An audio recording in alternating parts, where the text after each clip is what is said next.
જો અમે પીએચડી માં એડમિશન લીધું તો પણ મારો સબ્જેક્ટ મેં ગાય રાખ્યો.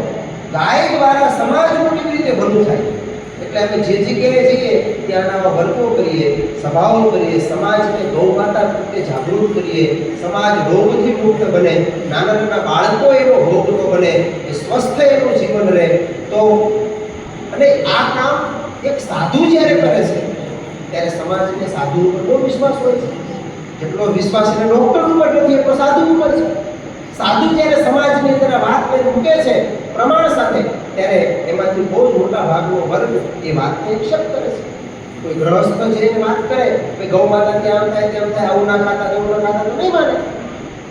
સાધુ જ્યારે કહેશે, એમાં સ્વામિનારાયણના સાધુ જ્યારે વાત કરતા હોય ત્યારે બહુ મોટા ભાગના લોકોને એની ઇફેક્ટ થાય. અને આ વાત સાચી છે. આપણા રોગો આના કારણે આવી રહ્યા છે. આપણે આપણા સમાજને શું આપી રહ્યા છે, આપણા બાળકોને, આપણી પેઢીઓને એવું કઈ એવું સારું વસ્તુ આપતા નથી. તો આ બધી જેટલી પણ વસ્તુઓ છે, અમે એ લોકો 100 જેટલી પ્રોડક્ટ બનાવી છે, 100 પણ બધી જ ગાય આધારિત. ગાયની વસ્તુ એમાં કંઈક ને કંઈક હોય. કોઈમાં ઘી હોય, કોઈમાં દૂધ હોય, કોઈમાં ગૌમૂત્ર હોય, કોઈમાં ગોબર હોય. બધી જ વસ્તુ ગાયને આધારિત હોય. અને એના આજે મોટા ભાગના લોકોને કબજિયાત બહુ રહેશે. બહુ બધા, કેટલા બધા લોકો માથું દુખવા માટે રહેશે ઘડીએ ઘડીએ. એનું કારણ શું? કારણ કે આપણું ખાવાનું, જો આપણા ઋષિમુનિઓ જે હતા ને, એક માં જે નો શીખવાડે ને એ બધું આપણા સાધુઓએ આપણને શીખવાડ્યું છે. કેવી રીતે ઊંઘવું, કેવી રીતે ખાવું, ક્યારે પાણી પીવું, ક્યારે પાણી ના પીવું, એના માટે એક મોટો વેદ બનાવ્યો, આયુર્વેદ. વેદ બનાવ્યો, 4 વેદ પછી આ વેદ જ છે આયુર્વેદ.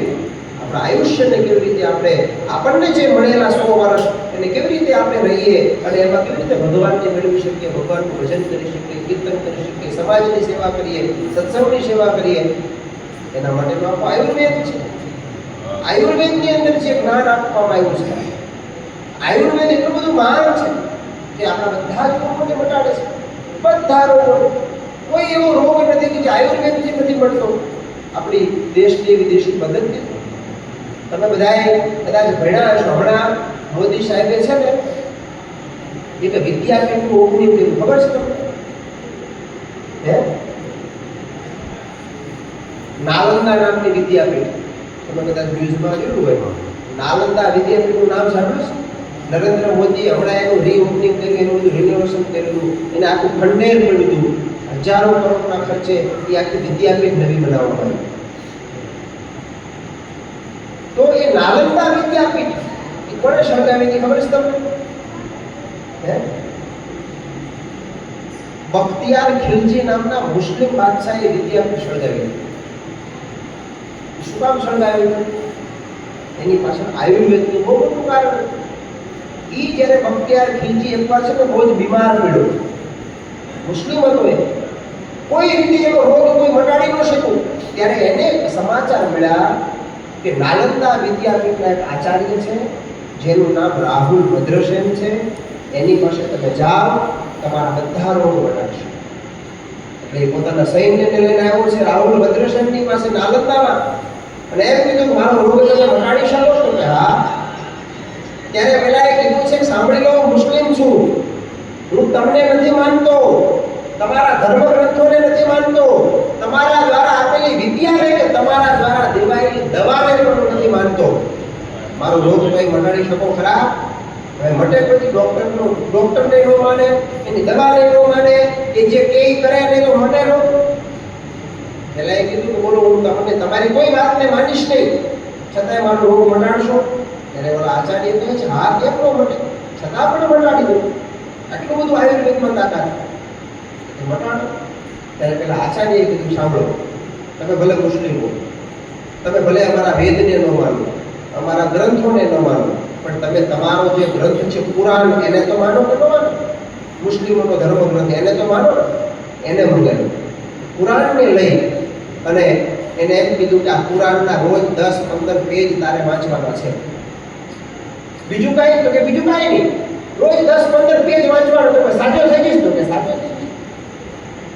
પેલો તો ગયો સૈન્ય લઈને પાછો, અને સૈન્યને લઈને ગયા પછી એ તો વાંચવા લાગ્યો. એક દિવસ થયો, 10-15 પેજ મેં વાંચ્યા. 2 દી થયા, 4 દી થયા, 5 દી થયા, 10 દિવસ થયા ને તો એને રોગ મટી ગયો. બહુ આશ્ચર્ય થયું, ઓહો આવી કેવી વિદ્યા હશે? હું ડોક્ટરને ન માનું, એની વિદ્યાને ન માનું, એના શાસ્ત્રને ન માનું, છતાંય મારો રોગ મટે. એટલે એને જાણવાની બહુ ઉત્સુકતા થઈ. પોતાના સૈન્યને લઈને આવ્યો પાછો, અને ત્યાંના નાલંદાના આચાર્ય એવા રાહુલ ભદ્રસેન એને કીધું, બતાવો તમે મારો રોગ કેવી રીતે મટાડ્યો. ત્યારે પેલા આચાર્યએ એમ કીધું, ભલે તમે અમારા ગ્રંથોને ન માનો, અમને ન માનો, અમારી વિદ્યાને ન માનો, તમને જે કુરાન મેં આપી હતી ને તમારો ધર્મગ્રંથ, એ કુરાનના એક પાના ઉપર મેં અમારી આયુર્વેદની ઔષધિઓ લગાડી દીધી. તમે જ્યારે પાનું ફેરવતા હતા અને પાનું ફેરવવા માટે મોઢામાં હાથ લગાડતા હતા, ત્યારે આંગળી દ્વારા એ ઔષધિ તમારા શરીરમાં ચાલી. તમે જ્યારે પુસ્તકને વાંચતા હતા ત્યારે પાનું ખોલતા હતા, એ પાના ઉપર લગાવેલી દવાઓ એ શ્વાસ દ્વારા તમારા શરીરમાં જતી હતી અને તમારો રોગ મળ્યો.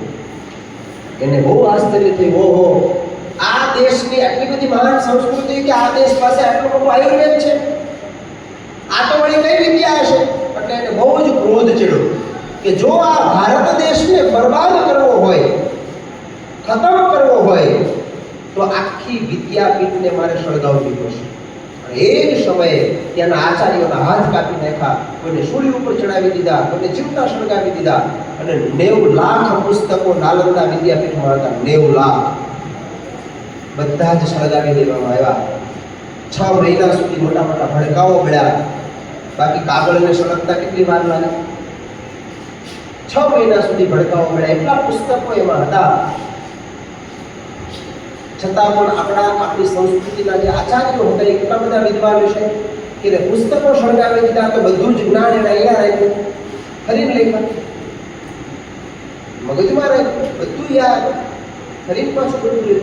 તો આટલું બધું મારા મિત્રો આયુર્વેદના માધ્યમથી આપણી દેશી ઔષધિઓ એ આપણને જે કંઈ પણ રોગ થઈ રહ્યા છે એ રોગ માટે આપણે ડૉક્ટરો પાસે જે હજારો રૂપિયાના ખર્ચા કરીએ છીએ, લાખો રૂપિયાના બિલો ભરીએ છીએ, પણ એ જ ઔષધિઓ આપણા ઘરની અંદર છે, આપણા ગામની અંદર છે, આપણી ગામની સીમમાં છે. પણ આપણી એવી જીવન પદ્ધતિ એવી છે કે એ ઔષધિઓને આપણે ખાતા નથી, ડૉક્ટરો પાસે લાખો રૂપિયાના ખર્ચા કરીએ છીએ. અને જેને કહેવાય ને નેગેટિવ વસ્તુ છે ને, એ વસ્તુ જલ્દી ફળ કરે. નહીં કહેતા ભાઈ દૂધને ઘરે ઘરે દેવા જવું પડે, દૂધને ઘરે ઘરે દેવા જવું પડે છે, અને દારૂ તો બધા લોકો જાય. દૂધને ઘરે ઘરે દેવા જવું પડે, દારૂના લોકો બોલતા જાય. આટલો ભેદ છે. પણ ગૌ માતા બચે એના માટેનું વાલા ભક્તજનો અમે કામ કરી રહ્યા છીએ. સમાજને, આપણા સત્સંગને સારી વાત મળે. અને એક જ ભાવ કે જો પેલા રામદેવ બાબા છે ને, એક જ સાધુ છે, એવો એક જ વ્યક્તિ, એક રામદેવ બાબો થઈને જો આટલું બધું આયુર્વેદનું કામ કરી શકતો હોય તો સ્વામિનારાયણ સંપ્રદાય કોનો મોટો છે? સ્વામિનારાયણ સંપ્રદાયના 2-4-5 હજાર સાધુઓ છે, એમાંથી એક આપણે એના જેવું કામ ના કરી શકીએ. પણ આપણે કંઈ ઝઘડવામાં જ જાય તો બીજું કામ નહીં. અને જ્યારે કોઈ વ્યક્તિ સમાજ માટે સારું કામ નથી કરતો ત્યારે એની વૃત્તિ એકબીજાને ઝઘડો કરાવે છે. આવું યાદ રાખો. કોઈ પણ ક્ષેત્રમાં, સમાજ હોય તો ભલે, ગામ હોય તો ભલે, પરિવાર હોય તો સંપ્રદાય હોય તો ભલે, કોઈ પણ જગ્યાએ જ્યારે આપણે કોઈ સમાજનું ભલું થાય એવું કામ નહીં કરીએ ત્યારે આપણને એનો વિચારો નહીં આવે. આપણે આપણી કોઈ પણ તાકાત, આપણી શક્તિ એ કામ છે અંદર ઝઘડવામાં છે, સામે રાજા છે કે ઓલો મોટો છે, આવું છે, એવું છે, આમાં આપણું જીવન એ વાલા ભક્તજનો ખતમ થઈ જશે. એટલે સત્સંગની અંદર ગૌ માતાના માધ્યમથી સમાજના લોકો એ કેવી રીતે સુરક્ષિત રહે એના માટેનું વાલા ભક્તોનું 2-3 વર્ષથી કામ કરીએ છીએ. એની બધી પ્રોડક્ટો હોય છે બધી. અમે આજે અમદાવાદથી જ ત્યાં એક સભા હતી, ગઈકાલે એક જગ્યાએ સભા હતી. લોકોને, અને જુઓ આપણને વાણી આવી છે, સ્વામિનારાયણ ભગવાનનો એક પાવર છે, પ્રતાપ છે. સ્વામિનારાયણના કપડાં પહેર્યા એટલે એને વાણીમાં કોઈ દી કેવું પડે નહીં. તો પછી કેમ સમાજ માટે આપણે લો વાપરીએ? કેમ સમાજનું ભલું થાય એવું ના કરીએ? લોકોને સારી વાત આપણે કેમ ન પહોંચાડીએ? અને એક ભાવ સાથે કે ગૌ માતાને લોકો ન રાખે તો કાંઈ નહીં, પણ ગાયની બનેલી વસ્તુ પોતાના ઘરમાં રાખે તો ગાયની સેવા જ છે. ગૌમૂત્રની અંદર એટલો બધો પ્રભાવ છે, એટલો બધો. તમારો ગમે તેવો રોગ કેમ હોય, ગૌમૂત્રનો અર્ક પીવો એટલે તમારા બધા મોટા ભાગના રોગો એ સિક્યોર થઈ જાય. તમે બધાએ કોરોનામાં વેક્સિન લીધી ને? બધાએ કેટલા જણા લીધી? બધાએ લીધી? બધાએ લીધી. મેં એક ડોઝ નથી લીધો. બોલો, મેં વેક્સિનનો એક પણ ડોઝ ના લીધો. અમારા મંદિરમાં 2 મહિના સુધી કેમ ચલાવ્યો? એટલે એવું ભાવ એવો નહીં કે ના લેવી જોઈએ, પણ ગૌ માતા જોડે જ્યારે આપણે રહેતા હોઈએ છીએ, અમેરિકા જેવો દેશ, અમેરિકાની અંદર તમે ક્યારેક ગૂગલમાં સર્ચ કરજો, અમેરિકા દેશ ગાયો જોડે 90 મિનિટ બેસવાના 22,000 રૂપિયા લે છે. એની ગૌશાળાઓ ગાય જોડે 90 મિનિટ બેસવાની થેરાપી હોય છે. ગાયને હાથ ફેરવા દે, ગાયને હગ કરવા દે, ગાય જોડે બેસવા દે, ગાય જોડે ઘડીક કૂવા દે. એને નથી દૂધ મળતું, નથી ગૌમૂત્ર મળતું, ગોબર મળતું, કાંઈ નહીં, ખાલી ગાય જોડે બેસવાનું. 90 મિનિટ બેસવા દે એ લોકો, એના 22,000 રૂપિયા લે. ન્યુઝીલેન્ડની અંદર ગાય જોડે ખાલી બેસવું હોય તો 3,000 રૂપિયા લે. અને આપણે રસ્તા ઉપર તો કદર નથી, કારણ કે આપણે માત્ર આપણા જે ઋષિમુનિઓએ, આપણા શાસ્ત્રોએ જે આપણને શીખવાડ્યું કે ગાય એ સેવાનો વિષય છે, એ કાંઈ માત્ર કંઈ દૂધનો કે પૈસા કમાણીનું સાધન નથી. એટલે તમે તમારા ઘરની અંદર તમારે, હવે તમને એવું લાગતું હોય કે આ વાત ખાલી ગપ્પા છે અથવા તો વધારે પડતી સ્વામી કહી રહ્યા છે, તો તમે ખાલી માર્કિંગ કરી. તમારા ઘરમાં અત્યારે ગાય નથી, આજથી એને માર્કિંગ કરવાનું ચાલુ કરો. 1 વર્ષ તમે જુઓ ઘરમાં કેટલા લોકો બીમાર પડે છે, કેટલી દવાઓ લેવી પડે છે, કેટલા દવાખાના ખર્ચા આવે છે, અને પછી 1 વર્ષ પછી તમે એક ગાયને ઘરમાં લઈને આવો અને પછી માર્ક કરો 1 વર્ષ દરમિયાન કેટલી તાવના રોગો ઓછા થયા, કેટલા દવાખાને ઓછું જવાનું થયું, કેટલી બીમારીઓ ઘટી. ગાયના દૂધને બીમારી એટલો પાવર છે. તો તમને જે ગાય રાખવાનો તમને જે એમ લાગે ને કે પોસાતી નથી, કોણ કરે, આમ કરે, એનો બેનિફિટ તમને બહુ જ જીવનમાં ફાયદો છે. ગૌ માતાને અપનાવીએ, સ્વામિનારાયણ ભગવાનને પણ ખૂબ વાલી હતી. માટે વાલા ભક્તજનો, અહીંયા એ વિષય ઉપર અમે કામ કરીએ છીએ, એટલે અમને અહીંયા મેં ઘનશ્યામભાઈને એમને કીધું, મેં કીધું બધા યુવાન છોકરાઓ છે, મિત્રો છે, ખરેખર કોઈ પણ ગામ, કોઈ પણ દેશ, કોઈ પણ સમાજ, એની યુવા પેઢી સારી અને સિક્યોર બને, એને સ્વસ્થ બને, તો એ સમાજ પણ આજે નહીં તો 25 વર્ષે સારો અને સ્વસ્થ બની શકે. એટલે મેં કહ્યું, મને એવો ભાવ થયો કે, અને આપણો એવો કોઈ ઉદ્દેશ્ય નથી કે 500 જણા હોય તો જ વાત કરવી, 5 જણા હોય તો અમે તો આ જ ભાવથી વાત કરીએ, અને 25 જણા હોય તો આ જ ભાવથી વાત કરીએ. 500 જણા સાંભળે ને એમાંથી અમે એવું ક્યારેય રાખતા નથી કે 500 એ 500 સુધરી જાય. 500 માંથી 5 સુધરે ને તો આપણું કામ, આપણે જે કાર્ય કરી રહ્યા છે, આપણા ભગવાન, આપણા ગુરુદેવ, અને આપણે જે કામ લોકોના અંતરમાંથી જે રાજીપો મળે કે નહીં, મને ખૂબ સારું છે, આનંદ છે. લોકો અત્યારે દૂર દૂરથી ધાંગધ્રા રોજ 1-2 જણા કોકને કોકના દવા લેવા આવે, આ ફોનથી કે કુરિયરથી મોકલો, મને આ રોગ હતો, મને આનાથી ખૂબ સારું છે, ખાલી ગૌમૂત્ર પીવાથી મને ખૂબ સારું છે. આપણને કંઈ પણ રોગ ન હોય છતાં પણ રોજ જો ગૌમૂત્ર પીવામાં આવે ને, આપણને ભવિષ્યમાં ક્યારેય કેન્સર ન આવે, આપણને ક્યારેય ડાયાબિટીસના પેશન્ટ ન બનીએ, આપણે ક્યારેય પણ બ્લડ પ્રેશરના પેશન્ટ ન બનીએ, ખાલી રોજ 1 ઢાંકણું અર્ક પીતા હોય. એટલે આ બધી દવાઓ જે અમે બનાવીએ છીએ નક્ષત્ર આધારિત, જેમ માર્કેટિંગ માટે નહીં, કયા નક્ષત્રમાં કયું ગૌમૂત્ર લેવાનું. આંખોના ટીપા છે તો ખાલી વર્ષમાં 1 જ દિવસ બને.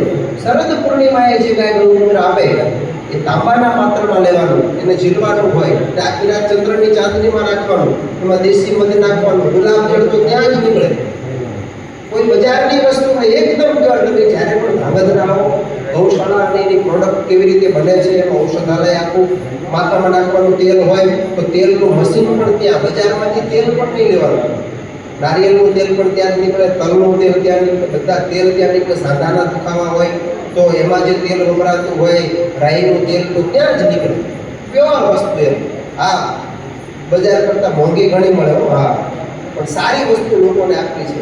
લોકો ઘણા નથી કહેતા કે આ પતંજલિની વસ્તુ આપણે ખોટી આવે, આવી આવે, કેવી આવે, આમ આવે, તેમ આવે. અને એની પાસે એટલું પ્રોડક્શન ન હોય તો બધી જ વસ્તુ લોકો ગૌ માતાનું એના માટે તો શિબિરો કરીએ, દર 3 મહિને એક શિબિર કરીએ, એમાં 100 જણાને ટ્રેન કરવાના, 100 જણાને.